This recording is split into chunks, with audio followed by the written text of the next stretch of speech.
Oh, Chad, Bottled and Bond Day is coming up. That's right, 125th anniversary. Yeah, like we should do something. Should do an episode on it. For sure. And get like an expert. But who? Bernie, any suggestions? Well, I know a thing or two about Bottled and Bond. Yeah. I literally wear my passion on my sleeve. Okay, fair enough. You're in.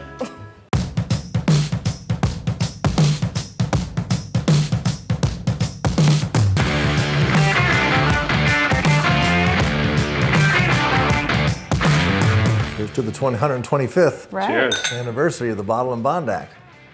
I think one of my favorite things about Bottled and Bond is that it was like the first Consumer Protection Act, right? Even before the FDA and food, we were very concerned about our whiskey. Yeah, 9 years before the Pure Food and Drug Act of 1906.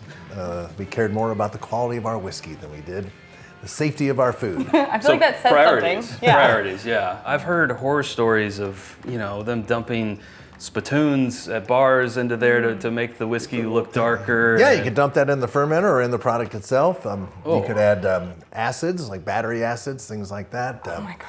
They did a lot of juices, prune juice, cherry juice was in there, which, that's not an unsafe product. Right. But it's still altering the flavor and they wanted the color. They could dump strong tea or coffee in too for a darker color. Let's play a game. We're gonna do the rules. Each one has to say a rule. I'll go first. Oh, okay. I feel like I'm going to be out first. Has to be 100 proof. Has to be at least 4 years. Has to be from one single distilling season. Has to be stored in a federally bonded warehouse. Has to be from one distiller. Okay, you have to put the unique distilled spirits plant number on a Bottled and Bond. Oh, why did I go first? I hope I'm out. There are several more, Chad. There are several more. I already did the proof. Has to be at least 4 years old. I already said that. Oh, you did? Yes, you're out. But in what type of containers? Must be stored in a New charred oak container. Has to be a barrel. Not Bottled and Bond. Because Bottled and Bond can be corn whiskey, which is in a used barrel. Well, when you say it like that, Bernie, Gotcha. that's... Because the law of bourbon and corn whiskey have already been stated, so Bottled and Bond doesn't have to go over what type of container. It just says wooden containers. I was talking about bourbon. Just for the record, I was talking about bourbon. Yeah. He got you there. I'm the whiskey professor. It's true. I'm grading the paper. He took me to school. Well, and so it has to be stored in wooden containers. Wooden containers. In a federally bonded warehouse for a minimum of 4 years. Okay, there's more. You said 100 proof, but to get it down from the barrel proof to that, what can you add to it? What's the only thing you can add to it? Just water. Pure water. Not just water, pure water. Pure water. That's a big deal. There's a couple more. From the same class of materials, from the same class of spirits. So I can't even take bonded corn whiskey and mingle it with bourbon whiskey or rye whiskey or wheat whiskey because those are different classes of materials. That's how specific Bottled and Bond is. I thought I knew all of these rules but before, man, they but get I really did not. granular. Well, here's the thing. Now you always will because I carry these around on the back. Is it like a cheat sheet? All I love of it. the laws for Bottled and Bond, and now you can keep that in your wallet, and you will always know what the That's laws for amazing. Bottled and Bond is. So if you ever see me out, I have those on me. Man, Sarah, I thought we were prepared for this episode, but the professor took us to school. One reason that Evan Williams Bourbon and Bond does so well is the craft cocktail movement. When we started this brand, really the relaunch in 2012, this brand was available in a couple little markets. We kind of went after that cocktail craft bar scene because of the success of our Rittenhouse Rye. Yeah. That was kind of the darling rye because there were very few ryes that were 100 proof. I say the Rittenhouse Rye is the most sought after rye whiskey in the world. It's not the number one selling, but it's most sought after, because the 100 proof is great because when you add sweet vermouth or you add ice and then stir and that becomes water and makes it, dissipates. If you start with an 80, 86 or 90 proof product, it's going to disappear in that cocktail, right. But the 100 proof stands up. It holds its head above those additives and says, hey, I'm bourbon here. So if I make a Manhattan with Rittenhouse Rye and Evan Williams Bottled and Bond, if that was an 80, 86 proof or 90 proof product, because both of those spirits have rye bourbon, rye corn and malt, you might not be able to tell the difference. But that 100 proof Rittenhouse Rye and 100 proof Evan Williams Bottled and Bond, You can be able to tell. I can go, that Manhattan is a bourbon Manhattan, and that Manhattan is a rye Manhattan. And Yeah. I can certainly taste that. And that's why mixologists went to it. What I'm really shocked, and maybe you all can tell me this, because you all are buying it, maybe you can tell me, how the hell did the consumer find it? The best way a brand can have success is organic growth and people discovering on their own, and that's what happened with this product on the consumer side. I feel like that's why Heaven Hill is like the utility distillery. It's like, Especially for bottled and bonds. yeah, you want to talk basics and above, of course, but here's your baseline, because you all have so many products that are like that. Like, as you said, no one else is really. And there's just a few dozen, Yeah. maybe 4 dozen now. Bottle and bond's hard to keep track because a lot of the craft distillers come out. Yep. Of those 3 to 4 dozen, we produce 10. Yeah. I mean, that's 20% to 25% of the whole bottle and bond landscape. Think about it this way. I've been in the industry since 2005. In 2005, there were 10 distilleries in Kentucky, 1 distillery in Indiana, 1 distillery in Virginia. That was it. Today, there are 69 distilleries in Kentucky alone. There are 2,300 craft distillers that did not exist. Yeah? If everybody makes 2 labels of something, and of course we make more than 2, but let's just give everybody 2. That means there's 4,600 labels of American whiskey on the landscape, and there's just 40 bottled and bonds. Wow, yeah. When you look at it like that, If I could do math, I would tell you that is a low percentage, but I can't. that's why I get excited about bottled and bond. You're telling me that of 4,600 something, there's only about 40-ish of bottled and bonds, and that's why I call bottled and bond the Navy SEAL or the Green Beret. There's only a few, 40-ish of 4,600. That's the Green Beret. Wow. What do you want to drink? Right. I wanted that, Yeah. right? So, Bernie, as you said, you wear your love for Bottle and Bond literally on your sleeve. I love but that. besides the awesome ink, what makes you Mr. Bottle and Bond? And I just didn't get this last week. I got this. Right. This is It's been there for a little This is bit. about 15 years old. This is one of the things that has made my focus on it. He liked bottled and bond before it was cool. Well, I was a touring stand-up comedian for 20 years, from 1985 to 2005 till I got in the industry. On my travels, I found this one bottle, and it just jumped out at me. It was in Parma, Ohio, I'll never forget, and it was Old Granddad Bottle and Bond. That was my first bottle and bond that I ever had. And when I came home, I said, "Hey, Dad, I found this great bourbon." But he's like, "What'd you find there?" And I said, Old Granddad Bottle and Bond. He goes, "Oh, Bottle and Bond, that's the good stuff." Well, that's the kind of thing sticks with you. Sure. When your dad, who drinks a lot of bourbon, he's retired at the time, he drank it, takes pause and say, "That's the good stuff." And I'm like, what do you mean the good stuff? "Well, it's bonded." I'm like, "What does that mean?" And he says, "Well, it's 100 proof." And that's about as far as he could get. But in his mind, somebody told him, and that's the good stuff. Yep. So that stuck with me. When I started in the industry, I was at Jim Beam, and they made Old Granddad. And I was like, "Well, great, I'll be able to talk about Old Granddad. This is kind of cool. Oh, you're hired to specifically talk about these brands." I didn't know how the whole corporate thing worked and all that kind of stuff. I was working with Fred Noe then, and different, you see all these distillers, and Eddie Russell and Jimmy Russell and Elmer T. Lee back then was still out and around. And they had their stories. I'm like, "I have no story. How am I going to be taken seriously? I have no story." Give me a story. Right? I have to have a story. And of course, So you got a tattoo. Well, I came from my dad drank bourbon, my mom drank bourbon. I was like, bottle and bond. Nobody's talking about bottle and bond. How come, maybe I can be the guy. And I remember sitting in my condo one night, and I was drinking with some friends, and I said, I'm going to be the guy that brings bottle and bond back. That was 2006. And I was like, that'll be my thing. And nobody's talking about it, and nobody wants me to talk about it. And then when I came over to Heaven Hill in 2012, they had all these bottle and bonds. And I'm so excited. So I'm sitting down with the brand team. I'm like, hey, we got these bottle and bonds in there. And they're just as excited about it as I am.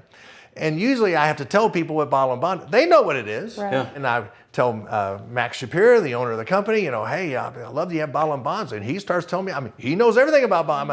I'm like, I'm home. This is, it was awesome being another These are my distillery, people. But, this is where I need to be. Yeah. And so what put me on the map really early on when I was at Beam too was teaching people how to read a label.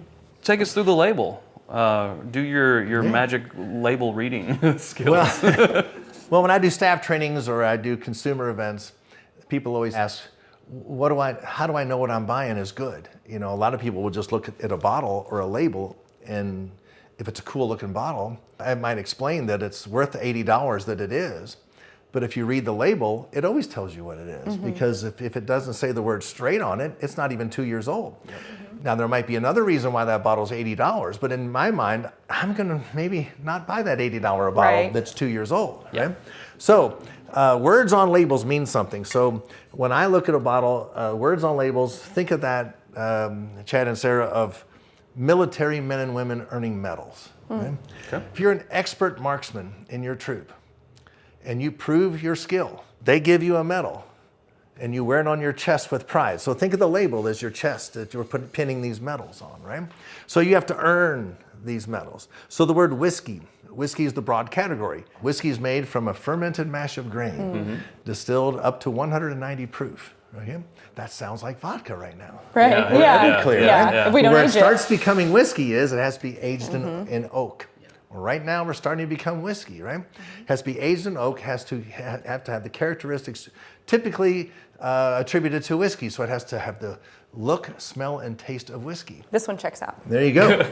Approved. If I've made 190 proof from 100% corn or any grain, that's not gonna have much flavor, right? So, and even if I put it into oak, it's not gonna have much flavor. So in order for me to do that, I can add safe colors and flavors to it. I can add caramel color. I can add sugars and flavors to it to become whiskey. You're like, it doesn't sound like any whiskey I know. Well, think of a blended whiskey. That's why I say we don't use the word blend, right? I got you. So they can use neutral grain spirits to add caramel color. But they wear the whiskey medal with pride, as they should. Then you have either bourbon or rye or corn whiskey. Right? So the bourbon isn't just grain. It's at least 51% of corn, right? So there's a minimum of that. And then not distilled to 190 proof, but no more than 160 proof, and not just in oak, but in brand new charred oak containers every single time. And to the highest, 125 is what it can be in the barrel. Yep. If I follow those, I can wear the bourbon medal with pride. Rye whiskey, like Rittenhouse Rye, is at least 51% rye, then all the laws are the same. Corn whiskey, like mellow corn, would be 80% corn, but then in a used charred barrel. The word straight came out during the Taft decision of 1909. Several years after the Pure Food and Drug Act, they were still fighting. And after the Bottle and Bond Act, they were really fighting because they were like, hey, you got something that we don't have. We don't need that, you know? So Taft decided, and he defined straight whiskey. Straight whiskey's pure water only, and added to, and a minimum of 2 years old in wooden containers. So there's your first age statement. So that means at least 2 years old. Then Kentucky, we think that's a huge quality of standard here, you know, because we live in Kentucky. But it does tell you a lot. And right now, it's as important as ever because they're being made in almost every state. No ill will toward our friends in Florida. But do you want Florida straight bourbon whiskey or Kentucky straight bourbon? I mean, I'm a little biased. Bernie, I'm going to go with Kentucky. Well, of course you're going to want Kentucky, but Florida bourbon's going to taste much different, and that word Florida is not a bad thing, but because they don't get much cold down there, they're not going to get the same aging we are. Yeah, we need those seasons. You know, North Dakota straight bourbon, they don't get much hot. Yeah. So it's just going to taste different. Kentucky, we get all 4 seasons. We get 100 degrees in the summertime, and we get 0 degrees in the wintertime. There's a lot of spring and fall, so a lot of movement. Kentucky tells you something. Right. So these are the medals. But on top of that, if it says bottled in bond, we have to use our cheat sheet. Meet all that criteria and all that criteria. And that's why I say it has all the medals. Right.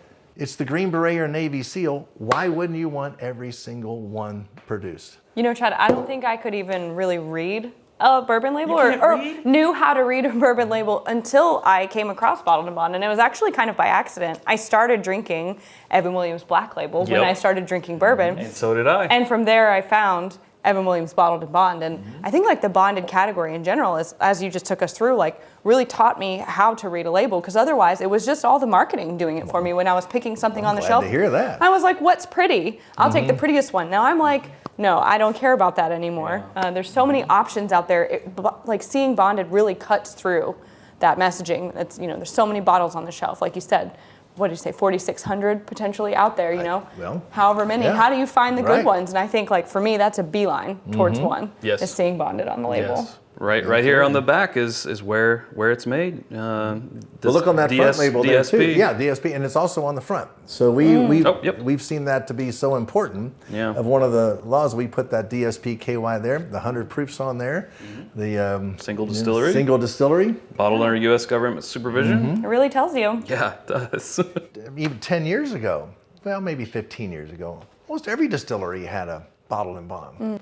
But it started going away and started going away, started going away. And that's First mainly of all, because of the cost? It really started going away in the 70s and 80s when tequila and vodka overtook the spirits world. Okay. Bourbon and whiskey sales were going down. So as Max Shapiro, our owner and president, says, bourbon and rye almost went to the great liquor store in the sky.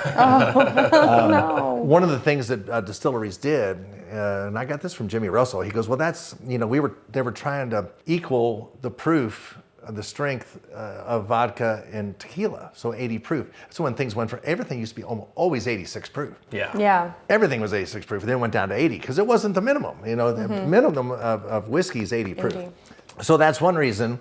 And then you had a lot of the distilleries were purchased by these multinational corporations, which is fantastic because anybody who's interested in investing in Kentucky, please come here and invest. But they're usually owned by stockholders in Wall Street, and they have an eye on it. It has to get, if it's not a million case brand, we don't want to mess with it. And so that's why you find with a lot of companies, they don't have a bottle and bond product because it's going to grow. They want everything to grow to 1 million, 2 million cases. Well, at Heaven Hill, we're family owned and family operated. So Max and the family look at it like, well, Evan Williams is the number 2 selling bourbon in the world. That's great, but we're large enough. We can make more and have a bottle and bond version. And even though that maybe not, maybe we'll reach 1 million cases. That's not our goal. Our goal is to make great whiskey at a great price and make the best spirits in the world. But because you're down to one season, bottle and bonds will probably never be a 1 million case brand. Right. That's true. Ever. And that's why most companies overlook it, but a family-owned company embraces it. Well, I sure do appreciate that he embraced it. Yes. Right? It's good to enjoy this. Well, you want to taste it and kind of taste out loud. And, I might need a little bit more because I have been enjoying it, but yeah. I get like a little bit of citrus pop in there too, but also what I really love, I think it's like your barley content. I love that, like that note that gets almost like we call it almost like a nuttiness to it. But I love, like that's one of my favorite flavors in all of the Heaven Hill products, but also mostly this one. Well, Conor O'Driscoll would like you saying that. That's our master distiller. I like that a lot. And he's a big barley guy because he's Irish. Right, Love him. But yeah, I mean, people forget barley contributes. It's not just the enzyme that we use it for. There are other things, so that's good you picked that up. I feel like some people just use it for that sake when it's like only 5% malt and barley. it is a sweet grain, so it does add some sweetness. Yeah, So when we taste nice. it.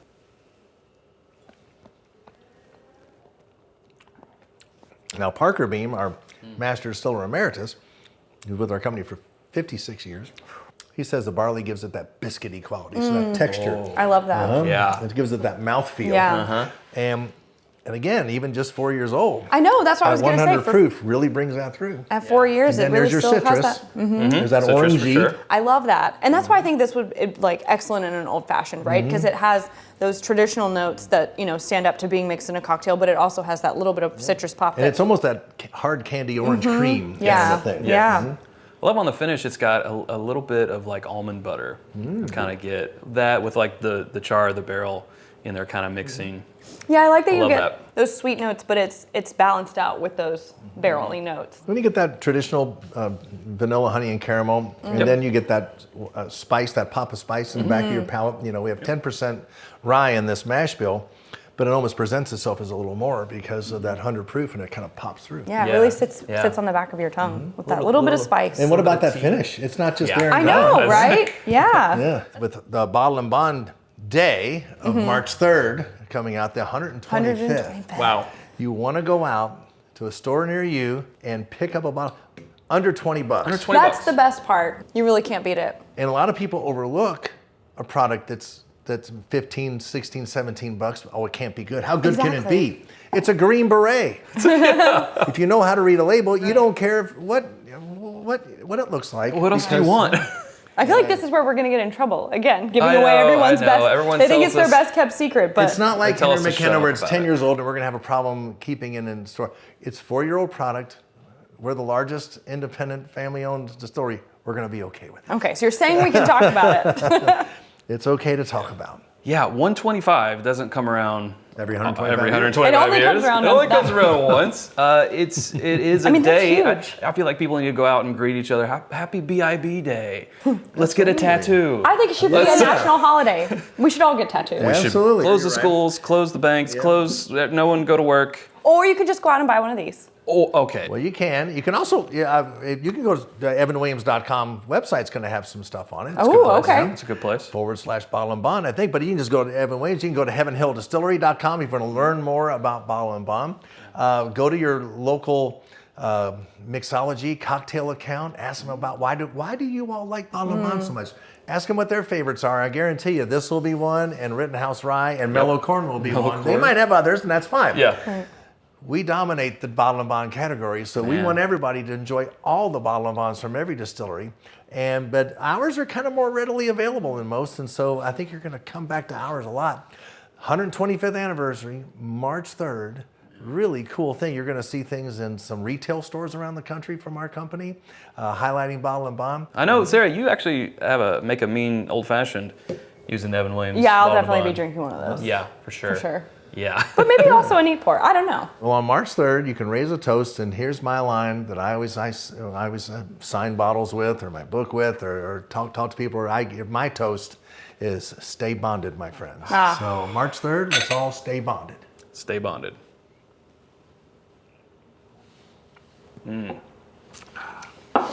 And hey, folks, that's where we're going to leave it. Thanks to Bernie Lubbers, the whiskey professor, Mr. Bottled and Bond himself. If you have not subscribed to us already, you can do so by clicking somewhere up here. There's also suggestions of other videos right down here, and we hope to see you over there in one of those. Thanks, Sarah. Thanks, Chad. Thanks, Bernie. Thanks, Bernie. All right, until next time, drink more bourbon. Bonded bourbon.